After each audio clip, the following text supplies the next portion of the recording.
Nijedan Mihajlo nije povrijeđen tokom snimanja ovog videa.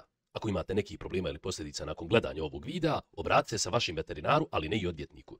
Svaka sličnost sa nekim stvarnim likom je namjerna i nije nikako slučajna. Ako još uvijek niste imali prvi dejt, a želite, na pravom ste mjestu.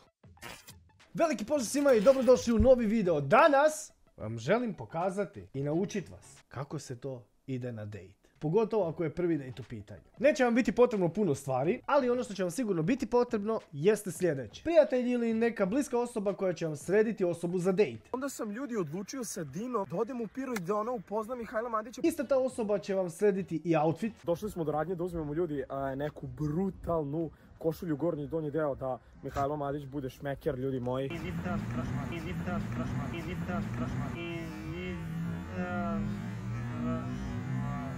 Po potrebi će vas tetošiti kao malu bebu zato što smatra da niste sposobni, a možda i stvarno niste. Znači misliš da... Treba da mi iskoristim, Misliš da to ona... je moje mišljenje. Ja sam propatio, kako to ti kažem, malo je komplikovano da objasniš. Kako to ti kažem, malo je komplikovano da objasniš. Kako to ti kažem, malo je komplikovano da objasniš. I naravno ta ista osoba treba da vam kupi poklon za dejt. Uzeo sam jogrlicu. Opa! Znači da joj kažeš da si uzeo ogrlicu. A zapravo nisu. Ali ukoliko mislite da su ove 4 stavke presudne za dobar dejt, varate se. Puno više toga u igri. Ukoliko još uvijek niste, lajkite ovaj video, subite se na kanal i naravno zapratite na Instagramu i postite na svim ostalim društvenim mrežama. Hvala vam! Kao što sam već i rekao, danas ću vam napraviti vodič kroz dejtove. Pogotovo ako je prvi dejt u pitanju. U današnjem videu ćemo proći kroz najbitnije stvari koje jedan dobar dejt mora imati. Na prvom mjestu kod dejta je bitno to da ste apsolutno opušteni i da ne postoji trunka treme. Pogotovo kod samog upoznavanja. Zato što je prvi utisak najvažniji. Nisam baš malo me ovako trema, vidit ćemo šta ćemo na kraj će kažem. Evo možete sada se upoznate vas dvoje. Zdravo Mihajlo.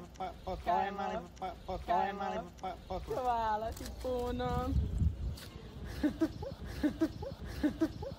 Ćao, kako si? Ja sam odlično, kako si ti? Evo da se upoznamo malo, Kako je kod tebe, šta ima novo? Eto, super mi je, prvi put sam u Pirotu. Dobro, lepo. Tako da za sad mi je dan lepo počeo. Ništa, evo došao malo u grad. Boga mi lepo si se sredio. Malo za promenu. Malo za promenu, baš je lepo kombinovao boje, takat i čas. Lepo. Eto, Gdje ćemo da idemo? gde god ti kažeš, ovo je tvoj grad, ti me vodiš. Ajde. U svakom trenutku moraš točno znati šta želiš. Tako da ukoliko to ne znaš, nažalost imaš veliki problem. Ana Lu, to neka bude iznenađenje. Da. Nešto novo, nešto još jače. Nešto novo. Ono što je možda i najbitnije je to da uvijek budeš ljubazan i da daš lijepi komentar sve na vrijeme. Bez toga nema apsolutno ništa. I sad sam našla, znači, nešto znači ja ne znam. Nema problema, sve pet. Hvala ti puno, hoće kažem to dobro. Fenomenalno. Hvala ti izgledaš još bolje. Tako da, da. S obzirom da je atmosfera također bitna, uvijek je dobro našaliti se malo da bi održao tu atmosferu na nivou. Šta je ovo, voliš me u 4 zvezdice? Pa i 4 nije loše. Pa nije loše, ali nije ni Porsche, a ja želim Porsche, razumeš? Rekao ne vozili džipa, Jugo zastava, šalim se. Dobro. Jugo zastava, šalim se. Dobro. Naravno, ono što svi iznosimo iz kuće je to da uvijek moramo biti džentlmeni, a ukoliko već nismo, onda je potrebno brzo to naučiti. Umjesto da mi ti otiš u nastav, otvorim mi se govornicu. Izvinjavam se, izvolite. Hvala ti. Ništa. Ajde vi gospodo. Hvala lepo. Uvijek saslušajte savjete, jer dobar savjet goldenita vrijedi. Pa čak i ako je loš. Znači, dobre fore, dobra klopa, dobar odabir vina. Vino ne sme. Devojke vole belo vino. Au.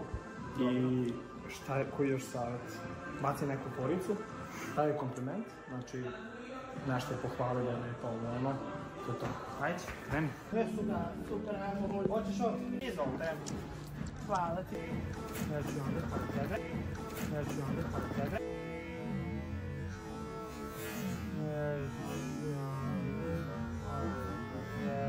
Također je jako bitno da se predstaviš u pravom svjetlu. Ili je možda bolje da se ne predstaviš nikako. Jel piješ alkohol? Ne. Ne piješ alkohol? Sportista si. Mislim, ne treniram, ali bavim se Jasno. fizičkim aktivnostima svakoj dan. Šta najviše voliš da jedeš? Pa pizza, pljeskavica, kako za koga. Zavisi kakvog sam raspoloženja. Sljedeće je to da uvijek, ali baš uvijek moraš stati i obraniti čast bliske osobe. Bez obzira da li je u pravu ili ne. Ja sad vidim na kafi srce. Znači, Šanker mi je napravio srce u kafi. To je neka sreća. Kakva sreća, to znači da me muva. A mi smo na dejtu. To ne valja.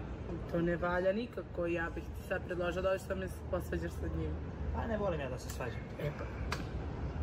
Ne voliš da se svađaš, a misliš da ideš sa mnom na dejt. Pa mi ćemo danas da se posvađamo bar 30 puta. Neću to da dozvolim.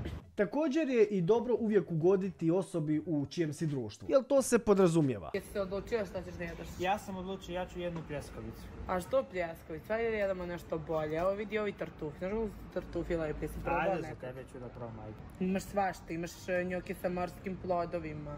I to nije loše. Imaš svašta, zašto stalno pljeskavice jedeš? Moraš nekad da promeniš malo nešto, bolje da probaš. Jako je bitno cijelo to vrijeme ne imati tremu. Jer kao što sam rekao na početku, trema može biti jako veliki problem. Kako ti je bilo? Bilo mi je top, mama me uhvatila trema, ali ništa strašno. Ne treba da te hvata trema, Da, su jest. pojesti. Razumijem ja što si ti uplašio. Velika sam ja, ali ne treba da se plašiš. Ma dobro, lepo. Da bi sve ovo imalo smisla, mora ti biti prvi put. Jer ako nije, to bi mogao biti problem. Jel si imao prilike da ti neka devojka provoza? Ne. Nisi, ovo ti je prvi put. Da, to si ti. Prvo po muško. Tako je. Također je uvijek bitno da budeš ljubazan i da govoriš istinu, pa makar pod prisilom. Jel tako stvari funkcionišu? Kako ti je bilo sa mnom na dejtu? Bilo je super. Malo me hvatala trema, nisi ti ništa kriva, ali opet hoću ti reći da dok se navikne. Moraš to da izbaciš svakako, vidim da si pod tremom, apsolutno nema potrebe za tim. Ja sam tebi to odmah rekla, ne znam zašto ti mene toliko uplaši. Sad kad se već bližimo kraju, jedna od najbitnijih stvari je to da uvijek ostaviš mogućnost za drugi dejt. Pa čak i ako ti se ta osoba ne sviđa toliko. Malo. Hoćeš živnuti sigurno? Hoću. Obećavaš mi? Obećavam. Znači sljedeći put kad budemo bili na dejtu, obavezno da živneš malo. Hoću. Idemo pravimo neki haos, neke akcije, idemo po gradu, to ćemo ispoštovati i sve. Hoću. Znači obavezno. Što nas dovodi do samog kraja i toga da je najbitnije od svega je to da nije bilo neprijatno. Jel to niko ne želi? Znači, zadovoljan si li? Ja sam zadovoljan, nije bilo nikakvih neprijatnih situacija, bilo je sve u redu. Znači, okej ti je bilo? Sve je bilo okej, ja sam zadovoljan. I Ako je to nadam iz se- srca i ako stvarno Jest, misliš, jest. drago mi je zbog toga. Jeste, od srca ja sam poklonio tako. Sada kada ste naučili kako profesionalno ići na prvi dejt, vama nema granice. Ukoliko imate ideju za neko od narednih videa i neke moguće nove buduće savjete od ovakvog profesionalca kao što sam ja sam, napišite ispod videa u komentar, ja ću to uraditi. To je bilo to što se tiče ovog videa. Hvala vam se što ste pogledali ovaj video do kraja, a mi se vidimo već u narednom videu. Pozdrav!